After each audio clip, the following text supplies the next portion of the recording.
নমস্কার আমার সকল বন্ধুকে। কেমন আছেন সবাই? সবাই ভালো আছেন, আমিও ভালো আছি। চলে এলাম আজকে মটনের রেসিপি নিয়ে। আমি প্রথমে মটনটাকে ধুয়ে পরিষ্কার করে আমি কিছুক্ষণ একটু উষ্ণ গরম জলে লবণ দিয়ে আমি ভিজিয়ে রেখে ওই জলটা ফেলে দিয়েছি। তারপর লবণ, হলুদ, টক দই, একটু সর্ষের তেল, শুকনো লঙ্কার গুঁড়ো, গোলমরিচের গুঁড়ো সব কিছু দিয়ে আমি ম্যারিনেট করে রেখেছি আধা ঘন্টা। আমার আধ ঘন্টা হয়ে গেছে। আমি এবার চলে এসেছি, কিছুটা আলু ভেজে নিয়েছি। আমাদের আবার আলু না হলে মটনে ভালো লাগে না সবার, তাই আলুও ভেজে নিয়েছি। আর কড়াইতে দেখুন তেলের মধ্যে তেলটা গরম হয়ে গেলে আমি পেঁয়াজটা দিয়ে দিয়েছি। পেঁয়াজটা একটু বেশ লালচে হয়ে গেছে। এবার এর মধ্যে আমি একটা শুকনো লঙ্কা ফাটিয়ে দেবো, একটা তেজপাতা দিয়ে দিচ্ছি, আর কয়েকটি গোলমরিচ, দুটো পাকা লঙ্কা। আজকের মটনের লাল লাল ঝাল ঝাল রেসিপি আপনাদের সঙ্গে শেয়ার করব। প্রথম থেকে শেষ পর্যন্ত থাকার অনুরোধ রইল। এবার বেটে রাখা আমি রসুনটাও দিয়ে দিচ্ছি, 1 চামচ মতন রসুন বাটা। আমার মাংসের পরিমাণটা বলা হয়নি, আমার 500 গ্রাম মাংস। রসুনটাও দিয়ে আমি বেশ ভালো করে ভেজে নেব।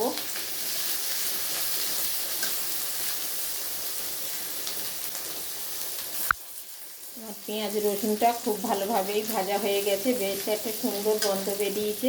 এবার আমি বেটে রাখা আদা দিয়ে দেবো 1 চামচ, আর ধনে, গোলমরিচ, জিরে একসঙ্গে বেটে রেখেছি, ওটাও দিয়ে দেবো আমি 1.5 চামচ মতন।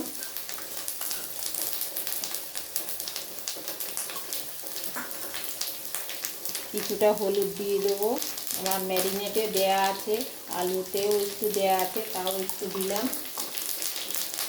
স্বাদ অনুযায়ী লবণ দিয়ে দিলাম, ম্যারিনেটেও দেওয়া আছে সেই পরিমাণে আমি দিলাম।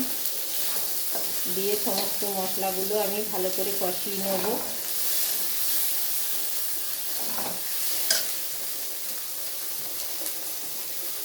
লাল লঙ্কার গুঁড়ো দিয়ে দিচ্ছি কিছুটা, আমার দেয়া আছে, আর একটু অল্প দিয়ে দিলাম।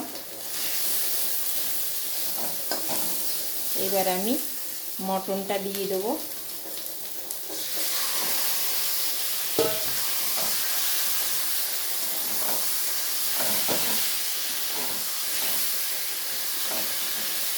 বেশ কিছু সময় আমি এটা একটু কষিয়ে নেব। দেখুন আমার মটনটা খুব ভালোভাবেই কষানো হয়ে গেছে, সাইড থেকে তেল ছাড়তেও শুরু হয়ে গেছে। এবার আমি একটু জয়ত্রী বেটে রেখেছিলাম সেটা দিয়ে দেবো।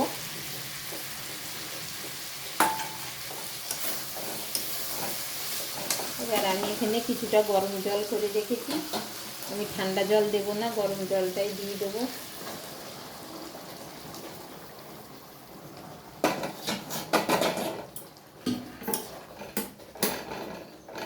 কালারটা কেমন হয়েছে বলুন, একেবারে লাল লাল ঝাল ঝাল মটন কষা। গরম ভাতে হলে আর কিছুই দরকার হবে না। এবার আমি ভেজে রাখা আলুগুলো দিয়ে দেবো।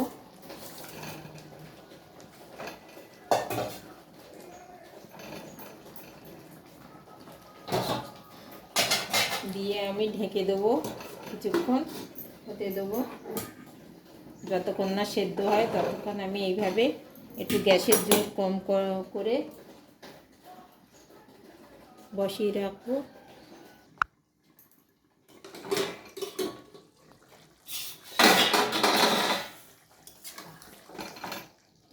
মাংসটা আমার প্রায় হয়ে এসেছে, মাঝে আমি একবার ঢাকনা খুলে নাড়িয়ে দিয়েছিলাম।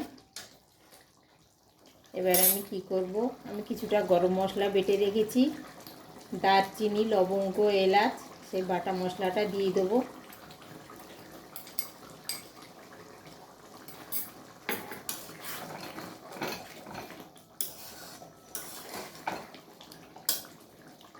আমার মাংসগুলো খুব সুন্দরভাবে, মটনগুলো সেদ্ধ হয়ে গেছে, আলুগুলোও তো একবারে গলেই যাবে, কেন মটনটা একটু বেশিক্ষণ লাগে চিকেনের চেয়ে সেদ্ধ হতে, এখানে আলুর প্রশ্ন ওঠেই না। আলুটা আগেই সেদ্ধ হয়ে যায়। যাই হোক, আজকের শেষ পর্যন্ত দেখার জন্য সবাইকে অসংখ্য ধন্যবাদ। কেমন হলো আমার আজকের এই লাল লাল ঝাল ঝাল মটন কষা অবশ্যই জানাবেন। সবাই ভালো থাকুন, সুস্থ থাকুন। দেখা হবে আবার পরের কোনো ব্লগে।